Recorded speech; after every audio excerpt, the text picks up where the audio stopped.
नीतिसूत्रे अध्याय 6 वचन 1 ते 35. मुला, दुसऱ्याच्या कर्जाला जामीन राहू नकोस.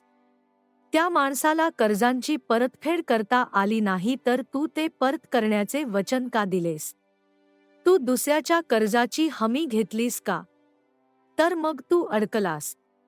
तुला तुझ्या शब्दांनीच अडकवले. तू त्या माणसाच्या शक्तीखाली आलास. मग त्याच्याकडे जा आणि स्वतःला सोडव. त्याच्या कर्जापासून तुझी सुटका करण्यासाठी त्याची भीक माग. विश्रांतीसाठी वा झोपण्यासाठी सुद्धा थांबू नकोस. शिकाऱ्यापासून हरिण जसे दूर पळते तसा तू सापळ्यापासून दूर राहा. जाळ्यातून उडून जाणाऱ्या पक्षाप्रमाणे स्वतःला सोडव. आळशी माणसा, तुला मुंगी सारखे व्हायला हवे. मुंगी काय करते ते बघ.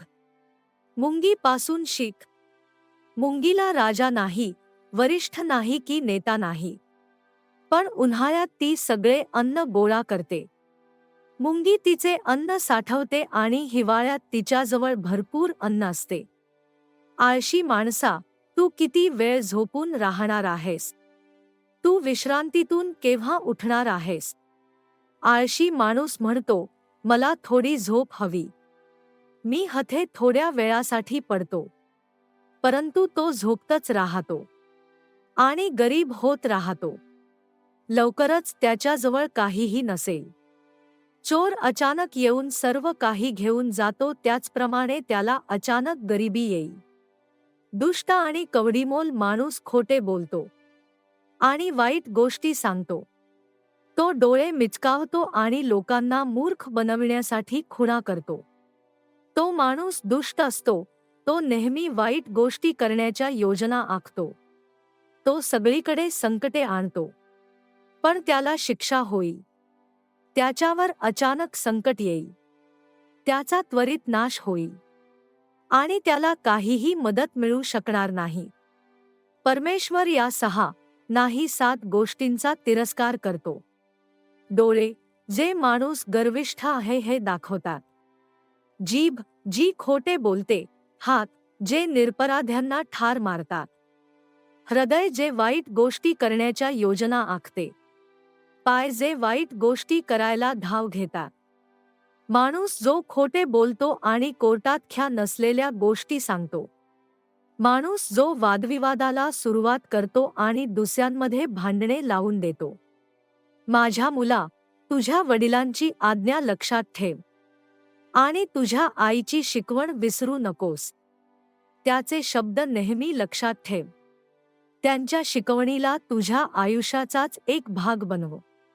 त्यांची शिकवण तुला जिथे जायचे असेल तिथे नेईल. तू झोपलास की ती तुझ्यावर लक्ष ठेवेल आणि तू जेव्हा उठशील तेव्हा ती तुझ्याशी बोलेल आणि तुला मार्ग दाखवील.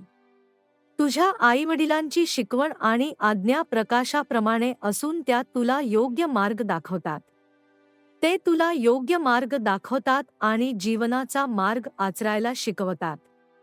त्यांची शिकवण तुला दुष्ट स्त्रीकडे जाण्यापासून परावृत्त करते. नव्याला सोडून आलेल्या बाईच्या भुरळ पाडणाऱ्या बोलण्यापासून ते शब्द तुझे रक्षण करतात. ती स्त्री सुंदर असेल, पण ते सौंदर्य तुझ्यात जळू देऊ नकोस आणि तुला त्याची भुरळ पडू देऊ नकोस. तू तिच्या डोळ्यांनी जायबंदी होऊ नकोस. वेश्येचा मोबदला एक भाकरीचा असेल, पण दुसऱ्याच्या बायकोची किंमत म्हणून तुला तुझे जीवित द्यावे लागेल. जर एखाद्याने स्वतःवर निखारे ओतले तर त्याचे कपडे सुद्धा जळतील. जरा एखादा माणूस निखाऱ्यांवर चालला तर त्याचे पाय भाजतील. दुसऱ्या माणसाच्या बायकोबरोबर झोपणाऱ्याचेही असेच होते. त्या माणसाला दुःख भोगावे लागते. माणूस भुकेला असला तर तो अन्नाची चोरी करतो. जर तो पकडला गेला तर त्याला चोरलेल्या अन्नाच्या 7 पट अन्न द्यावे लागते. त्याच्या जवळ असेल नसेल ते सर्व त्याला त्याबद्दल द्यावे लागते. पण इतर लोक समजून घेतात. ते त्याच्याबद्दलचा आदर घालवत नाहीत. तरीही जेव्हा तो सापडेल तेव्हा त्याला 7 पट पुनर्संचयित करावे लागेल. कदाचित त्याला आपल्या घरातील सर्व पदार्थांचा त्याग करावा लागू शकतो. पण जो माणूस व्यभिचाराचे पाप करतो तो मूर्ख असतो.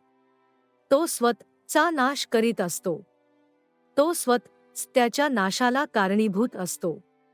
लोकांना त्याच्याबद्दल वाटणारा आदर नाहीसा होतो आणि त्याच्यावरचा लज्जेचा डाग कधीही धुतला जाणार नाही. त्या स्त्रीचा नवरा मत्सरी होईल, त्या नव्याला खूप राग येईल. त्या दुसऱ्या माणसाला शिक्षा करण्यासाठी तो काय वाटेल ते करेल. त्याचा राग शांत करण्यासाठी कितीही पैसा दिला तरी तो पुरेसा ठरणार नाही. नीतिसूत्रे अध्याय 6 वचन 1 ते 35.